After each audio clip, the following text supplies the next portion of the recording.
Je le suis de plus en plus. Plus le temps passe, plus je vois les avantages énormes que j'ai, au fond, d'habiter dans cette fantastique région.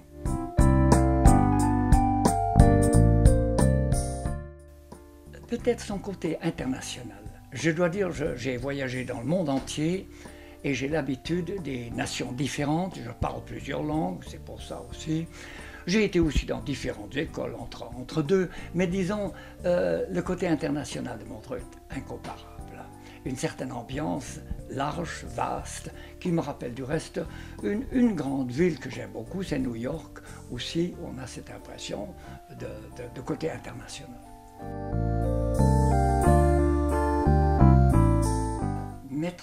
Mettre le doigt là-dessus, ce point, je trouve, parce qu'en fin de compte, j'ai toujours contact de 20 personnes qui viennent ici, c'est un centre international ici de culture, sur 20 personnes, 19 sont étrangers. Donc, je n'ai qu'au fond avec j'ai beaucoup de relations avec des étrangers.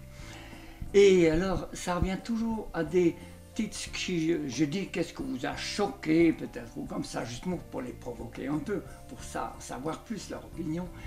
Ils disent très peu de choses au fond, sauf, je veux dire, un grand pourcentage que je peux nommer, par exemple, la Tour d'Ivoire, et j'aime beaucoup les gratte-ciel entre nous. Je suis un amoureux de gratte-ciel, c'est pour ça que les grandes villes comme Tokyo, j'admire ces édifices très beaux. Et, il n'est pas mal, je dirais, sans plus. Je ne suis pas contre non plus, mais qu'est-ce qu'ils ont fabriqué sur le toit de la tour pour que tout le monde dise, mais ils ont fait une sorte d'excroissance horrible sur cette tour qui défigure justement cette tour qui devrait s'élancer avec une certaine sobriété dans le ciel. Là, ils sont tous d'accord que ça, c'est un point justement qui leur frappe parce que le reste les frappe par ce côté positif, justement, Montreux. Ça frapperait nulle personne dans les faubourgs de Bruxelles ou de Strasbourg ou n'importe où à Berlin. Mais justement ici, où tout est axé sur la beauté, les quais les plus beaux du monde, et j'en ai vu beaucoup dans ma vie, eh bien, ce sont les quais de Montreux, il n'y a pas de doute, et les plus longs aussi du monde, par la même occasion. Donc, il y a beaucoup de choses qui sont exceptionnelles. La situation du lac est unique, n'est-ce pas? Ça aussi, on ne peut rien reprocher, le climat, etc. Et la disposition assez sympathique, c'est là que je reviens quand même, Montreux a un terrible avantage, on pourrait dire, sur Vevey, quand on voit cette grande rue, qui est juste en retrait, un peu, mais pas trop, et qu'ils ont laissé la place pour les parcs, que les Anglais, évidemment autrefois, ont bien soigné, mais disons, ça donne une combinaison extrêmement intéressante entre les commerces qui ne sont pas trop loin, ça rend vivant les commerces, mais qui sont juste pas trop proches pour qu'il n'y ait pas de quai. Alors ça, c'est une circonstance extrêmement positive. Alors ce qui manque, justement, je suis un petit peu emprunté par le fait de chercher ce qui manque, voilà, le manque de soins pour une tour d'ivoire. Il aurait dû y avoir une opposition des autorités, au fond, qu'une seule belle tour, qui n'est pas laide du tout, mais ne soit pas endommagée, au fond, par cette excroissance qui est vraiment la défigure de nouveau. C'est là qu'on peut gâcher une chose. C'est un autre petit point quand même. Je vois que tant de mariages de gens très importants ont eu lieu toujours à la même endroit. Vous savez lequel? Le temple de Montreux, n'est-ce pas? Super temple, j'ai rien à dire. Alors là, tout le monde me fait des éloges. Pourquoi est-ce qu'ils font tellement d'éloges? Ils disent, au moins c'est pour une fois pas toutes ces églises peintes en blanc et qui nous ennuient. Tandis que là, vous avez un super monument. Seulement, voilà, je dis en titre d'avertissement, il ferait bien de veiller à ce que ça reste comme ça, parce qu'il y a une certaine obsession pour peindre tout en blanc en voulant faire sous le signe blanc et propre, mais là il manque le respect envers l'opinion des étrangers qui ne seraient pas du même avis. Là, le Suisse doit faire attention à, disons surtout à Montreux, de se mettre toujours à la place de l'étranger avant de vouloir s'affirmer par certains principes qui se sont ancrés un petit peu. Eh bien, je trouve que les jeunes sont très gâtés. Je trouve c'est fantastique. Les grandes manifestations, j'ai suivi évidemment les anciens casinos, tous les concerts de jazz, etc. Eh bien, ça attire pas mal de jeunes qui sont très satisfaits entre les quais où le soir ils se baladent un peu après les concerts ou pendant ou avant, etc. Et les concerts eux-mêmes, c'est d'excellente qualité. Qu'est-ce qu'on veut de plus? Donc, je dois dire, je vois, on est presque pendant les concerts de jazz, je suis tous les jours sur les quais là, beaucoup moins dans les salles, quand même que sur les quais, encore on peut mieux observer les gens, etc.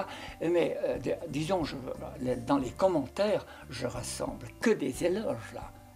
Des jeunes, justement, ils trouvent ça décontracté, les quais, n'est-ce pas? Ils ont même dit, c'est bien qu'il n'y ait pas partout des policiers, ils ont remarqué ça.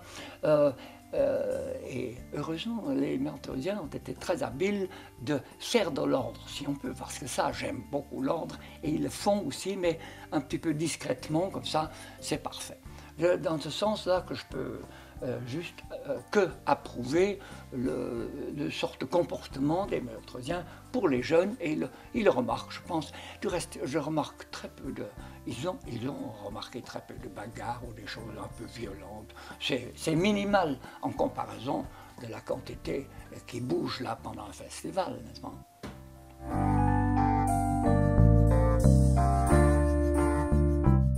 Vous êtes dans une bergerie qui a été fondée en 1750, mais que j'ai transformée durant plusieurs années en un centre culturel, enfin, où je rencontre des gens du monde entier.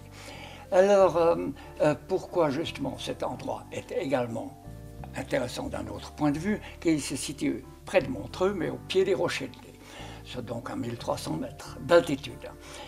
Il présente un certain intérêt parce que pourquoi au fond, et j'ai atterri dans cette bergerie, c'est simplement du fait quelques faits curieux de ma vie, que j'ai passé d'un état de fortuné à un état de pauvreté absolue à peu près.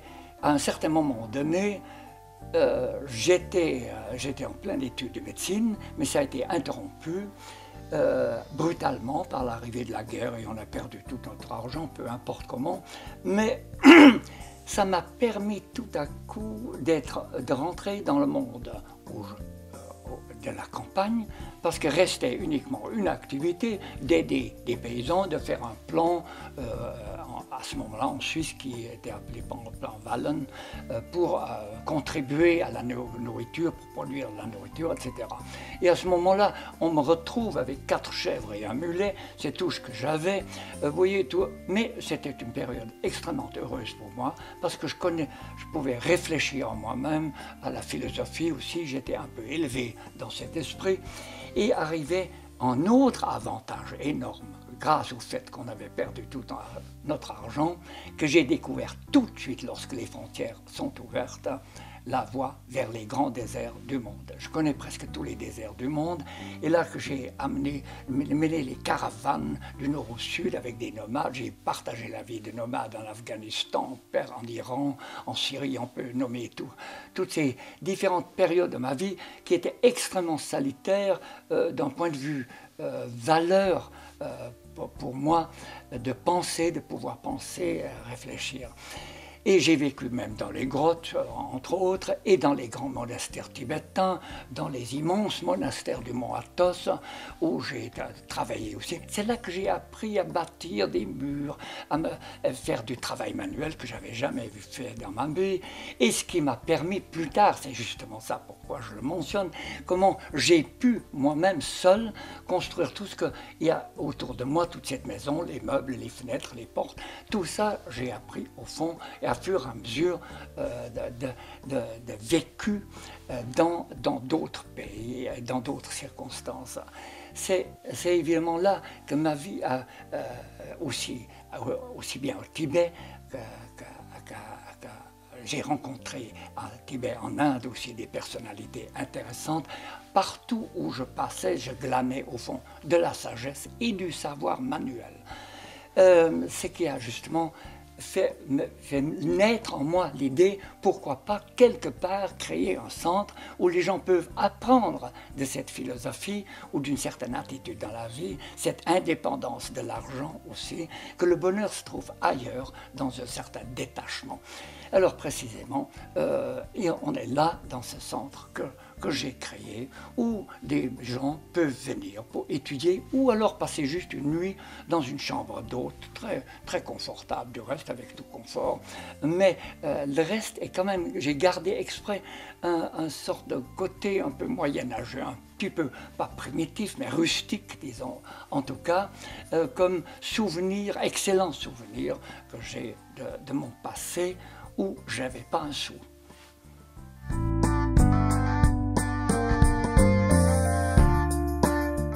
Monsieur Dieumarchi, qu'est-ce que vous faites surtout ici?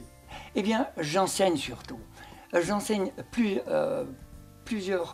dans plusieurs domaines, scientifiques aussi bien que philosophiques. Naturellement, la philosophie, la psychologie, j'ai eu beaucoup de temps, vu que le temps, c'était plutôt un avantage que j'ai commencé très tôt, à l'âge de 10 ans, déjà la philosophie avec ma mère, qui était une grande personnalité dans ce domaine, et j'en ai 90 aujourd'hui. Donc, évidemment, on peut supposer que entre-temps, je n'ai pas perdu mon temps dans ce sens, que j'ai développé ces facultés aussi bien scientifiques que je suis que philosophiques. Et dans l'art aussi, j'ai beaucoup fait de la musique, c'est pour ça qu'il y a un grand orgue dans la maison, où on enseigne l'orgue, notamment. Dans l'art, j'enseigne l'art aussi. Je me suis beaucoup occupé en Égypte de l'art égyptien, par exemple. J'ai la seule série en 3 dimensions des tombeaux des rois, la seule au monde. Ici, notamment, j'ai travaillé 5 ans pour le gouvernement égyptien. Et notamment l'astronomie moderne comme science. Je suis en rapport avec des télescopes américains qui m'envoient de nouveau les matériels que, ici, durant les soirées culturelles qui ont très souvent lieu, qu'on peut demander simplement, durant les soirées, je peux très bien parler d'un bout à l'autre de l'astronomie moderne, par exemple. Donc ça fait beaucoup de domaines. La sculpture que je peux enseigner. Il y a tout un atelier à disposition pour le vitrail.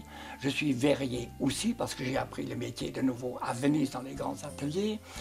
Il y a la mosaïque byzantine, qui est faite avec des techniques tout à fait particulières que j'ai encore ça, je peux également enseigner. Ma compagne a appris le métier par moi, que moi-même, je l'ai appris dans les grands ateliers à Venise. C'est donc partout, j'ai appris et j'ai accumulé ce savoir que je transmets à d'autres. C'est tout le sens de cette maison.